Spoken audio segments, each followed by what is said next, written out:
48મા વચનામૃતમાં શ્રી હરિનું કૃપા વાક્ય છે. આજના વચનામૃતમાં એક કીર્તન સાંભળીને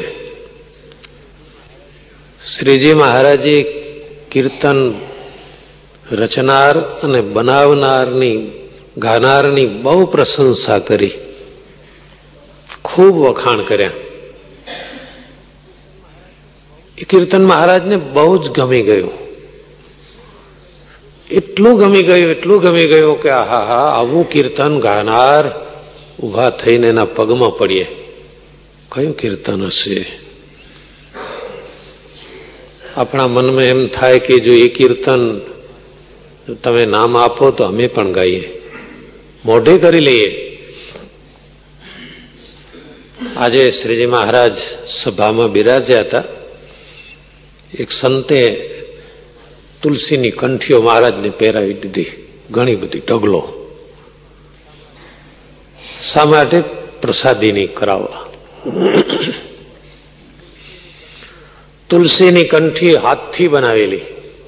એ વખતે સાધનો યંત્રો નહોતા.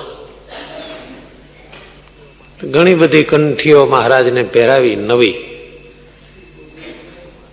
અને શ્રીજી મહારાજ નિત્ય ક્રમ પ્રમાણે સભામાં બિરાજ્યા.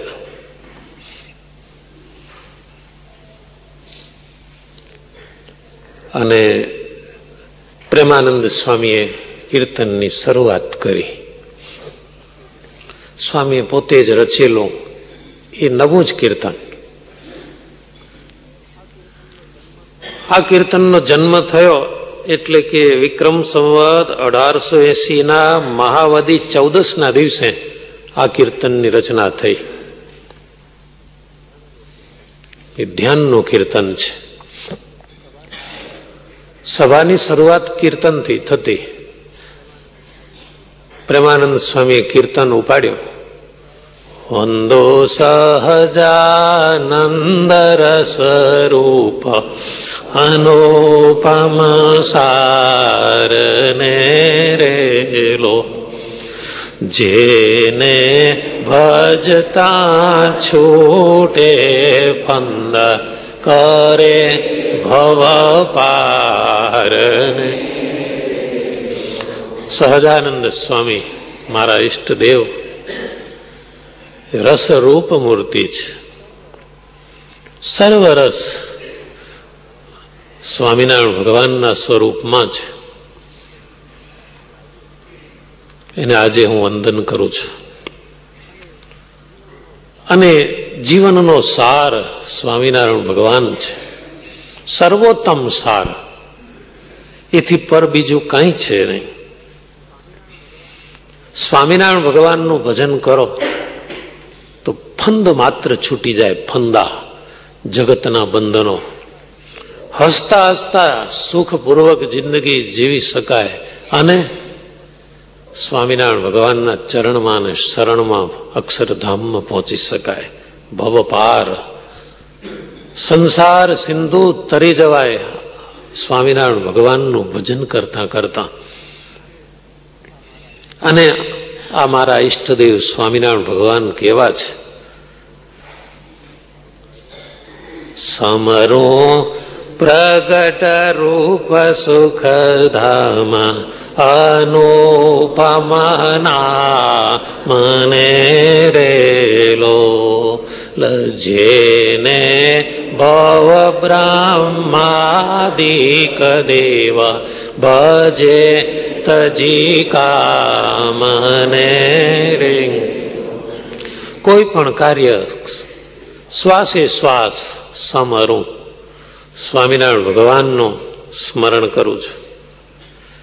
અને એનું નામ કેવું સુંદર છે, સ્વામિનારાયણ.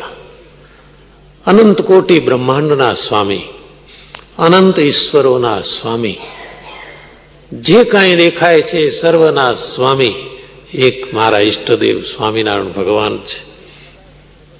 અને સદાય પ્રગટ રૂપ છે. એ ક્યારેય પણ પરોક્ષ નથી.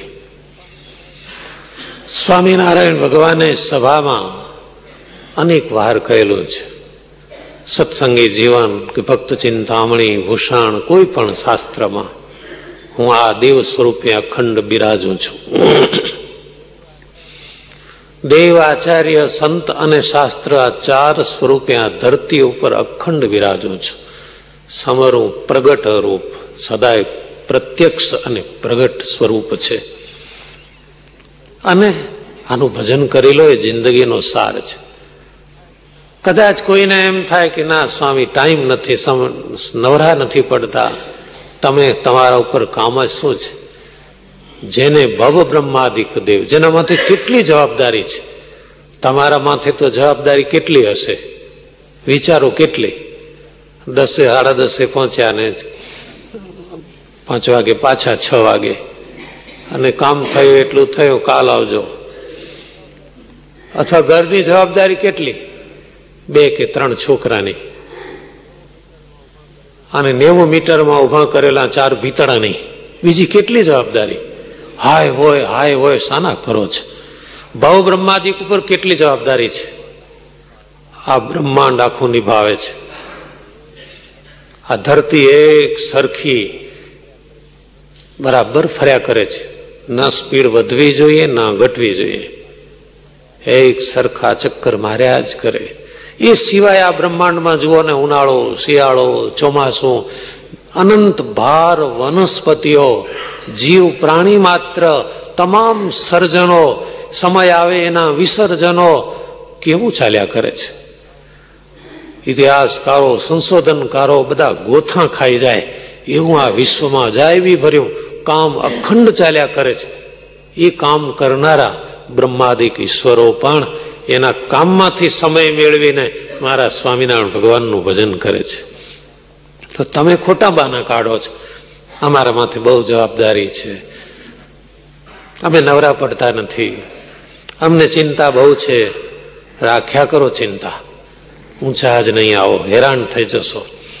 આવા ભવ બ્રહ્માદિક પણ સ્વામિનારાયણ ભગવાનને ભજે છે.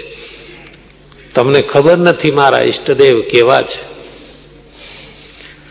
જે હરિ અક્ષર બ્રહ્મ આધાર કે પાર કોઈ નવ લહેરેલો, જેને શેષ સહસ્ર મુખ ગાય નિગમનેતી.